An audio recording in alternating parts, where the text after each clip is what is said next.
બાકીને આગળ વાત કરીએ તો ગુજરાતના યુવાનો તનતોડ મહેનત કરીને અભ્યાસ કરે છે, ઊંચા સપના જોવે છે, ત્યારે કેન્દ્ર સરકારના બજેટમાં યુવાનો ઈચ્છે છે કે તેમની આ મહેનત ક્યાં આગળ આવે, તેમના સપના તેને નવી ઉડાન આપનારું અને વેગ આપનારું બજેટ આવે. અભ્યાસ હોય કે પછી સ્પોર્ટ્સ, સ્ટાર્ટઅપ હોય કે પછી નોકરી, કોઈ પણ ક્ષેત્રે યુવાનોને ઉડવા માટે ખુલ્લું આકાશ મળે અને અડચણો દૂર થાય. મારી એક્સપેક્ટેશન એવી છે કે જે આપણે ગવર્મેન્ટ કોલેજમાં સીટ હોય છે તેની વેકેન્સી ખૂબ વધારે હોવી જોઈએ થોડી, જેનાથી બધા સ્ટુડન્ટ એનો લાભ લઈ શકે. મારી એવી ઈચ્છા છે કે સ્કિલ ડેવલપમેન્ટ ઉપર સરકાર કામ કરે અને જે નવા સ્ટાર્ટઅપ આવે છે એના ઉપર સરકાર કામ કરે. તો આપણે વાત કરીએ ને તો ઇન્ટર્નશીપ અત્યારે અમારે લોકોને કરવી છે, બટ ઇન્ટર્નશીપ મળતી નથી. કે જેમ આપણે એનઈપીમાં જોઈએ તો કે થર્ડ યરમાં સ્ટુડન્ટ્સ માટે ફરજિયાત ઇન્ટર્નશીપ આવી ગઈ છે, એવી જ રીતના આપણે કંપની કે ઇન્ડસ્ટ્રીમાં વાત કરીએ તો અહીંયા પણ એક એવો રૂલ હોવો જોઈએ કે એ લોકો માટે કે નંબર ઓફ સ્ટુડન્ટ્સ, જેમ કે 50 સ્ટુડન્ટ્સને એ લોકોએ ઇન્ટર્નશીપ આપવી જ જોઈએ, જેથી અમારે લોકોને ઇન્ટર્નશીપ કરવી છે, એક્સપિરિયન્સ મેળવવો છે તો અમને ત્યાંથી મળી શકે.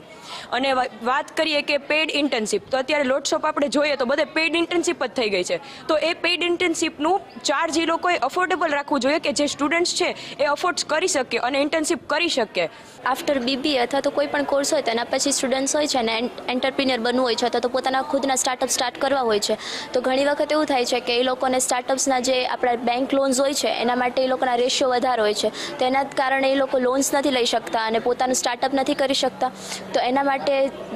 જે ગવર્મેન્ટ છે અને બેંકના જે લોન્સ છે એના રેશિયો ઓછા કરવા જોઈએ